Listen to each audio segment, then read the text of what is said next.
This is KUGAN, CASSIUS for Rifle TV in association with McGUIGAN Mobile. We're at the Pride of Manchester press conference, Crowder versus Perez, this Saturday night from the Manchester Arena. Fighting on that bill is Ryan Burnett. There's lots of little bits of information you've got to remember when you do the introduction. Do it again. It's hard. We can do it again. Do it again, do the intro again. This is KUGAN, CASSIUS for Rifle TV in association with McGUIGAN Mobile. We're at the Pride of Manchester final press conference ahead of this Saturday night's show live on Sky Sports from the Manchester Arena. Crowder versus Perez 2, fighting on that bill. Fighting for the British title. Ryan Burnett. Here is his trainer, Adam Booth.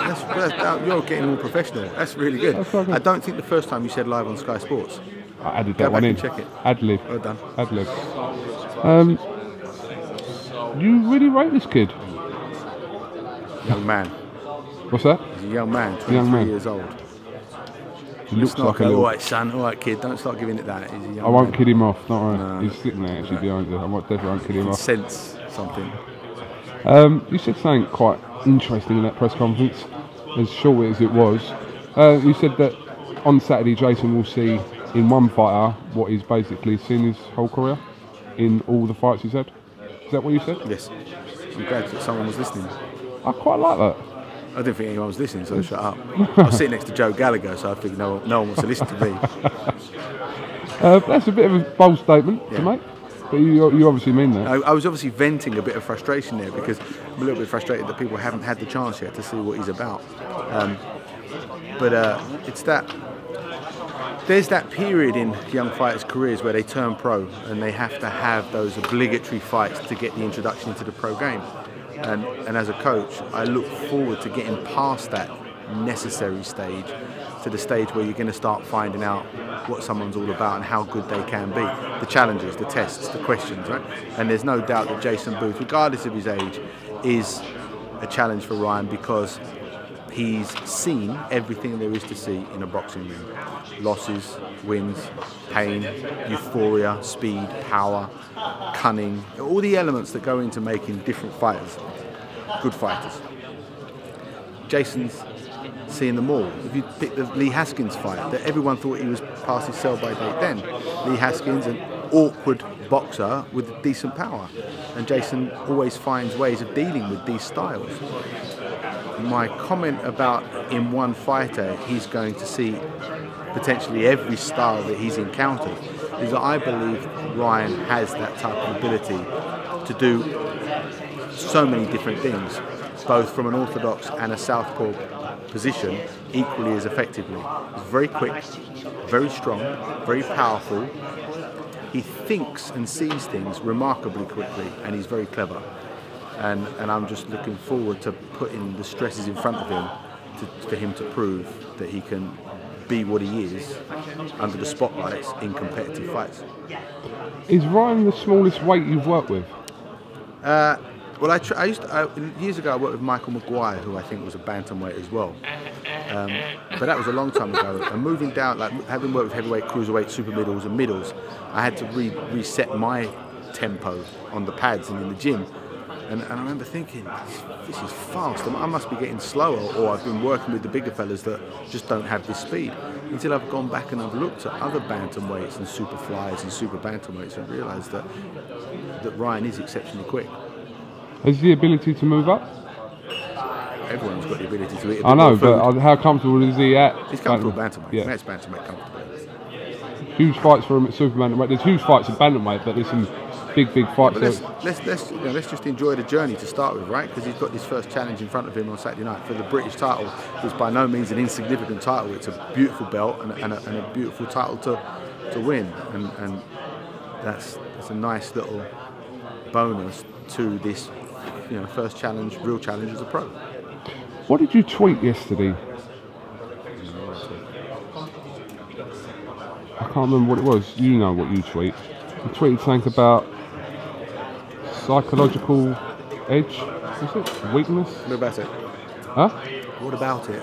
What was it about? It's about, I was referring to if people need to know that they've got a psychological edge against someone else. It's the need to have a psychological edge that I believe is a sign of weakness in itself. Because if you are completely convinced and comfortable with what you are, knowing what you are, you shouldn't need to see a weakness in somebody else, because your strength is too good for their best. Were you talking about anything in specific? No, it's one of those moments where you've got thoughts flying around your head and you just decide to pump them out on this social media. I'm sure many people in the boxing world probably looked at it and thought, is he talking about me? Like, Why? I don't know. Why? Well, because many people in the boxing world are paranoid. Is that what you're saying? Well, I don't know. I'm just saying. I might have been talking about you. No, you weren't talking about me. I might have been. I can't get a psychological edge over I anyone. might not have been talking about anyone specific. It just things provoke a thought process, and I tweeted something out. The butterfly effect. I don't know what that means. Oh, okay. Doesn't matter. What do you make of... I might have been talking about Ronnie Davis trying to undermine me in the gym. Might have been that. Were you? Always trying to bully me. Seriously. Well, Ronnie's a nice fella. Leave him alone. But he's too experienced for me. He knows how to bully me. Have you been watching The Jungle? Yeah.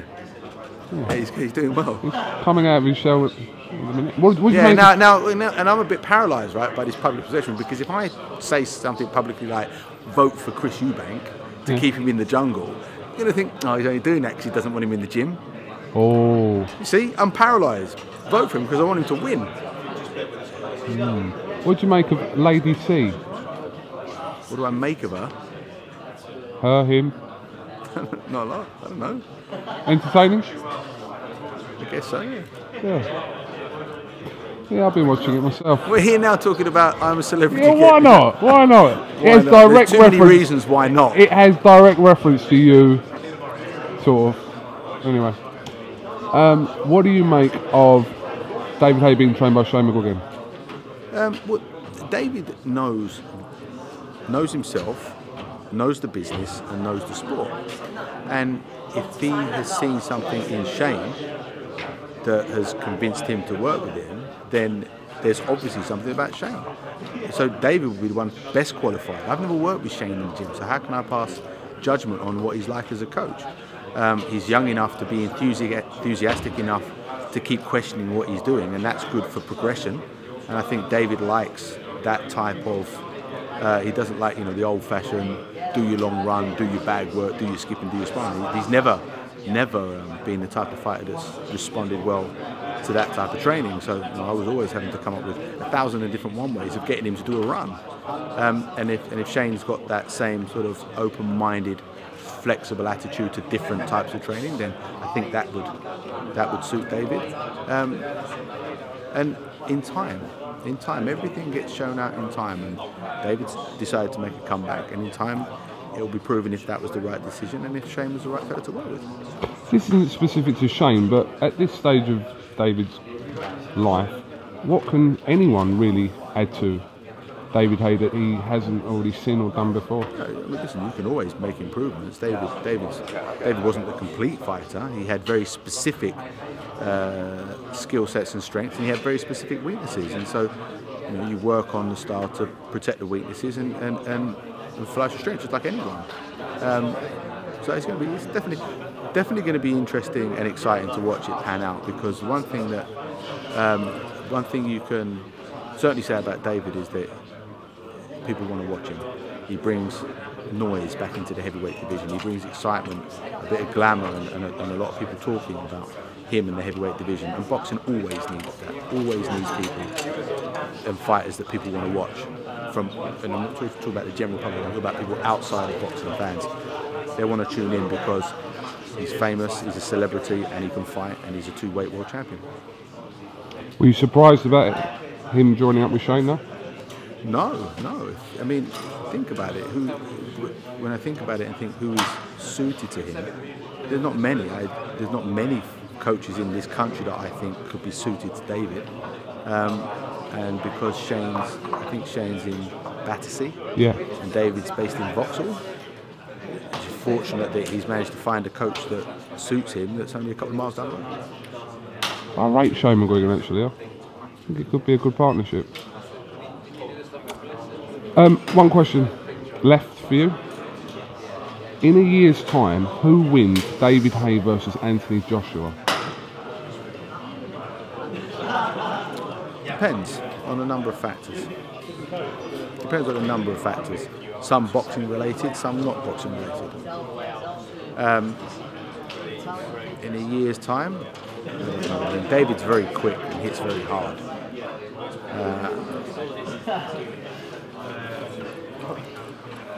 If I had to answer that question now, David hasn't boxed for 3.5 years, so anyone passing a judgment on that is a bit disadvantaged.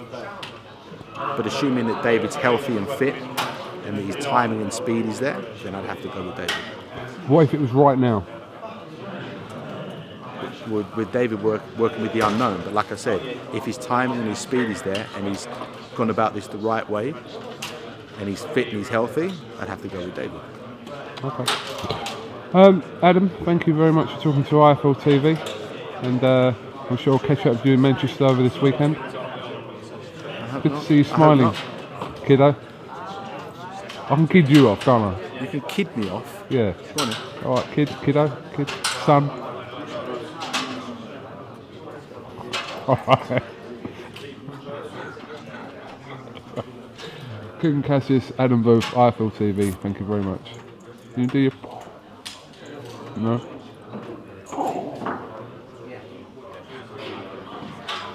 Alright, see you later, Adam.